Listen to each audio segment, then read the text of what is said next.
Et si tu mangeais un jour de la viande cultivée en laboratoire? En Angleterre, ça existe déjà pour les chiens, des croquettes à base de viande de synthèse, c'est une première en Europe. Elles ressemblent à n'importe quelle autre croquette, sauf qu'il n'y a pas eu besoin d'élever et de tuer des animaux pour les produire. Je n'avais jamais pensé à l'impact environnemental de mon chien, mais on devrait tous y réfléchir. Personnellement, je ne mangerai pas de viande de laboratoire, donc je ne voudrais pas en donner à mon chien non plus. Une équipe de journalistes de France Télévisions s'est rendue dans ce laboratoire au Royaume-Uni. Cette chercheuse sélectionne les meilleures cellules de viande de bœuf.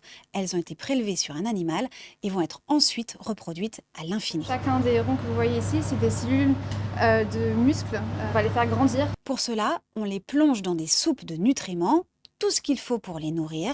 On met ça dans une grande cuve pendant 2 à 3 semaines et il en ressort une sorte de pâté qui, au final, peut ressembler à un vrai morceau de viande. Bon, pour l'instant, les croquettes pour chiens coûtent cher, 85 € le kilo. Mais plus on produira, moins les prix devraient être élevés. Et qui sait, on mangera peut-être un jour, nous aussi, cette viande de laboratoire. C'est déjà le cas à Singapour depuis 5 ans et aux États-Unis depuis 2 ans.